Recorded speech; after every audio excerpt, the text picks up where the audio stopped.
everyone, YouTube channel welcome for this video. आपके लिए लाभ का मजदूरी सिद्धांत का अध्ययन इस अध्याय में पार्ट 6 में हम करेंगे। Wages theory of the profit, इस सिद्धांत का समर्थन रहा है। टॉजिक तथा डेवनपोर्ट इसके प्रमुख अर्थशास्त्री रहे हैं। इन्होंने इसका आविष्कार किया है।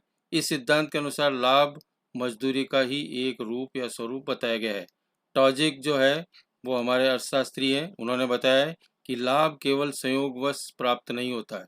लाभ के लिए एक विशिष्ट ज्ञान की आवश्यकता होती है और ये ज्ञान श्रम उसी प्रकार होता है जैसा कि वकील या निर्णायकों का श्रम होता है, उसी से लाभ प्राप्त होता है। जैसे वकील होता है अपना अदालत में अपनी मेहनत करके लॉजिक को पेश करता है, उसी प्रकार से होता है। लाभ तथा निरंतर सफलता के लिए व्यवसाय में कुछ विशेष गुण भी होने चाहिए, जैसे संगठन, ऑर्गेनाइजेशन, प्रबंधन, मैनेजमेंट, कुशलता, दूरदर्शिता, निर्णय लेने की क्षमता अनिवार्य होनी चाहिए। तभी उस व्यवसाय में उस गुणों के कारण उसको लाभ प्राप्त हो सकता है। इन गुणों का उपयोग मानसिक श्रम ही तो है। इन दोनों वर्गों के श्रम के अनुसार प्रतिफल, लाभ का प्रतिफल निर्धारित किया जाता है और मजदूरी का सिद्धांत समान रूप से सब पर लागू होता है। लाभ का सीमांत उत्पादक सिद्धांत क्या है? Marginal productivity theory of profit professor Marshall द्वारा प्रतिपादित की गई और प्रतिपादित सिद्धांत के अनुसार लाभ साहसी की सीमांत उत्पादकता द्वारा निर्धारित किया जाता है। साहसी क्या चाहता है, उसी उत्पादकता को मार्जिनल यूटिलिटी द्वारा निर्धारण होता है। उत्पत्ति के अन्य साधनों की भांति सांस को भी एक सीमांत उत्पादकता होनी चाहिए तथा लाभ इसी सीमांत उत्पादकता के बराबर प्राप्त होता है। दोनों का इक्विलिब्रियम बराबर होना चाहिए। अतः सांस की सीमांत उत्पादकता जितनी अधिक होगी, लाभ उतना ही अधिक प्राप्त किया जा सकता है।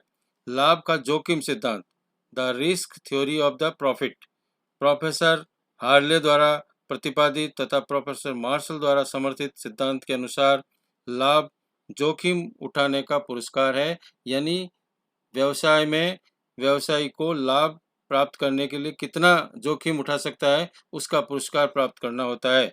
जोखिम उठाने का आशय सभी प्रिंसाविदागत भुगतान कॉन्टेबिलिटी आउटलेट के अनुसार पश्चात बची हुई राशि को लेने के लिए सहमत होना चाहिए।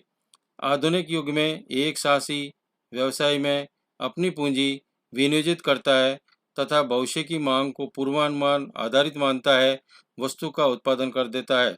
यदि मांग, लागत, कीमत आदि के द्वारा पूर्वानुमान सही निकलता है तो उसे लाभ प्राप्त होगा, अन्यथा उसका लाभ, लागत, मांग, कीमत अगर पूर्वानुमान से सही नहीं निकलते हैं तो उसको, उस व्यवसाय को हानि भी हो सकती है।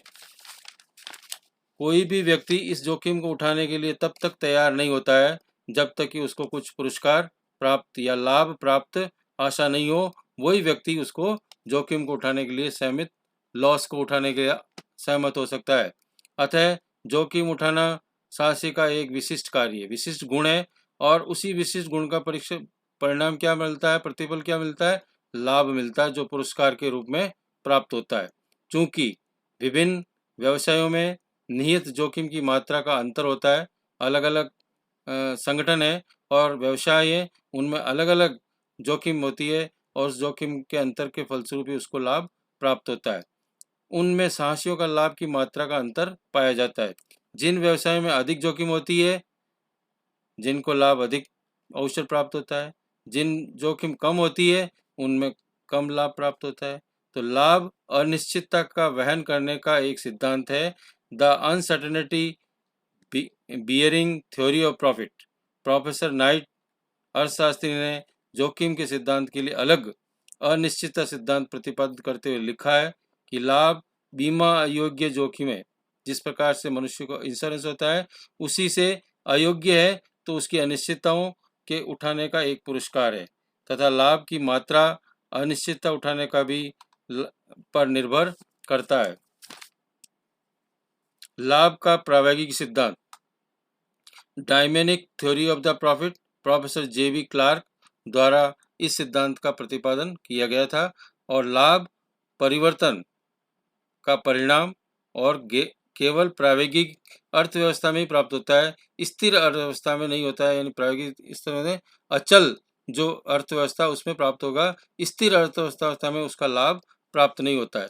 प्रायोगिक अर्थव्यवस्था का मतलब ये है कि जैसे जनसंख्या है, पूंजी की मात्रा है, उपभोक्ता की रुचि क्या है और उनकी इच्छाएं क्या है आदि में परिवर्तन के साथ साथ, यानी इन सब चीज़ों के जोड़ के उनको जो परिवर्तन महसूस होता है, उस परिवर्तन के फलस्वरूप उत्पादन प्रोडक्शन की रीतियां औद्योगिक इकाइयों के रूप में निरंतर परिवर्तन के साथ साथ उत्पादन की रीतियां औद्योगिक इकाइयों के रूप में निरंतर परिवर्तन होता रहता है, तो ही उस अर्थव्यवस्था को लाभ प्राप्त होगा।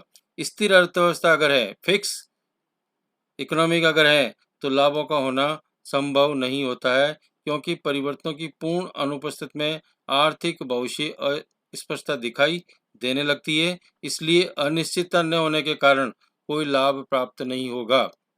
लाभ का नवप्रवर्तन सिद्धांत, innovation theory of the profit, Schumpeter द्वारा प्रोफेसर द्वारा प्रतिपादित की गई, जो लाभ के सिद्धांत के तर्क पर आधारित है। प्रोफेसर क्लार्क ने प्रायोगिक सिद्धांत दिया, जिसे अधिक व्यापक है। उन्हीं के शब्दों में अगर कहा जाए तो हम ये कह सकते हैं कि लाभ साहसी के कार्य का प्रतिफल होता है। यानी जो लाभ प्राप्त होता है वो साहसी रखने वाला उद्यमी का प्रतिफल अथवा जोखिम सहन करने की क्षमता प्रदान करता है। अनिश्चितता और नव प्रवर्तन के लिए किया जाने वाला भुगतान भी इस लाभ के अंतर्गत आता है।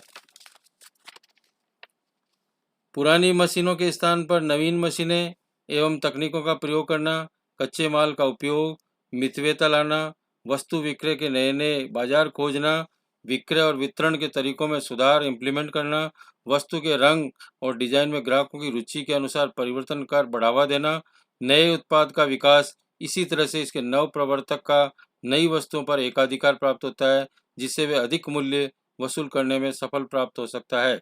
नव प्रवर्तन द्वारा व्यवसाय की मूल्य और लागत का अंतर उसकी लाभ को प्रॉफिट को प्राप्त करता है। मार्केट, बाजार क्या है और बाजार का आशय क्या होता है या मार्केट का आशय क्या होता है? किसी भी उद्योग विशेष में व्याप्त प्रतियोगिता होती है और प्रतियोगिता में प्रवृत्ति के अंतर्गत स्थिति और रूप में होती है। इसके अंतर्गत न केवल वर्तमान में किसी वस्तु के क्रय और विक्रय में लगी फर्में और व्यक्तियों को सम्मिलित किया जाता है।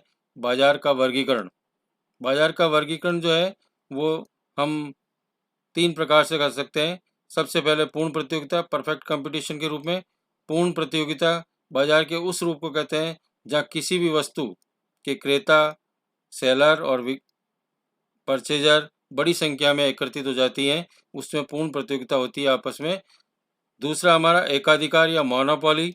एकाधिकार बाजार का ऐसा रूप है जिसमें वस्तु का केवल एक उत्पादक या विक्रेता ही उपस्थित रहता है, तो उसका मोनोपोली हो जाती है। तीसरा एकाधिकारी प्रतियोगिता, मोनोपोलिस्टिक कंपटीशन के अंतर्गत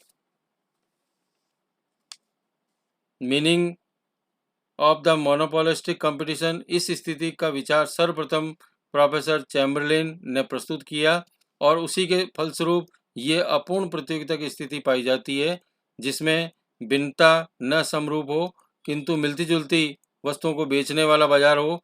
बहुत सी छोटी छोटी फर्में होती है जो मिल जाती है और आपस में एक दूसरे से वस्तु विभेद के कारण प्रत्येक विक्रेता को अपने अपने क्षेत्र में एक छोटा सा एकाधिकारी प्राप्त कर लेती है और एक सीमा तक वो वस्तु की कीमत को प्रभावित कर जाती है। प्रोफेसर मैकॉनेल के अनुसार एकाधिकारिक या एकाधिकृत प्रतियोगिता सही रूप से एकाधिकार अथवा प्रतियोगिता के मिश्रण को व्यक्त करती है, क्योंकि छोटी छोटी फर्में एक साथ आती है और कंपटीशन का विशिष्ट रूप ले लेती है, वो एकाधिकृत प्रतियोगिता में आता है। उसकी शक्ति की न्यून मात्रा के साथ प्रतियोगिता की कुछ अधिक मात्रा का भी अंतर मिश्रण हो जाता है। एकाधिकारी प्रतियोगिता में गैर कीमती प्रतियोगिता पर ध्यान देना केंद्रित है। इसमें विज्ञापन के अनुसार, एडवर्टाइज के अनुसार वस्तुओं को प्रोत्साहित किया जाता है मार्केट के अंतर्गत और बेचने का कार्य किया जाता है। एकाधिकार प्रतियोगिता में वस्तु विभेद, आपस में वस्तुओं का विभेद किया जाता है। सामान्यतः ट्रेडमार्क क्या है, ब्रांड क्या है, ये इसके द्वारा करते हैं। जैसे उदाहरण ले, फर्में अनेक प्रकार का टूथपेस्ट बाजार में बेच रही है और उस टूथपेस्ट की अनेक ब्रांड है और फैक्ट्रियाँ हैं, जैसे कॉलगेट, क्लोजअप, पेप्सोडेंट। ये अलग अलग फैक्ट्रियों से अलग अलग उत्पादन होता है, लेकिन नाम उनका टूथपेस्ट के रूप में ही आता है। दंत उत्पादन करती है, जिनका कंपनी अपना अपना ब्रांड होता है, अलग अलग ब्रांड की अलग अलग कंपनियां हैं। इसके बाद आता है हमारा अल्पाधिकार, ओलोपोलॉजी। इस अल्पाधिकार का से मीनिंग ऑफ द ओलोपोलॉजी में ये अपूर्ण प्रतियोगिता का रूप है, जिसमें बाजार में परस्पर निर्भर एक दूसरे के ऊपर विक्रेता को रहना पड़ता है। प्रत्येक कुल पूर्ति वे बड़े भाग पर नियंत्रण रखती है तथा बाजार में वस्तु के मूल्य को प्रभावित कर सकती है। प्रोफेसर मेयर्स के अनुसार अल्पाधिकार बाजार की उस अवस्था को कहते हैं जहां विक्रेताओं की संख्या इतनी कम हो कि प्रत्येक विक्रेताओं की पूर्ति बाजार की कीमत पर प्रभावित कर सकती है। प्रत्येक विक्रेता की क्रियाएं दूसरों के लिए बहुत महत्वपूर्ण हो जाती है। प्रोफेसर स्टिग्लिंग अनुसार अल्पाधिकार की वह स्थिति है जिसमें एक फर्म अपने बाजार या मार्केट की नीति क्या तय करती है, अंशतः कुल निकट प्राप्ति के लिए में प्रत्याशित व्यवहार पर आधारित होती है। विशुद्ध अल्पाधिकार की स्थिति में पारस्परिक निर्भरता का अंश अधिक होता है और वह भेदित अल्पाधिकार की स्थिति के कुछ कम होते हैं। बाजार में प्राय ऐसी ही प्रतिस्पर्धा देखने को हमें प्राप्त होती है, जैसे इस्पात, चीनी, सीमेंट, मोटर उद्योग ये अल्पाधिकार की स्थिति में फॉर एग्जाम्पल हमारे सामने आते हैं। आज का वीडियो यही हम अर्थव्यवस्था के लिए समाप्त करते हैं।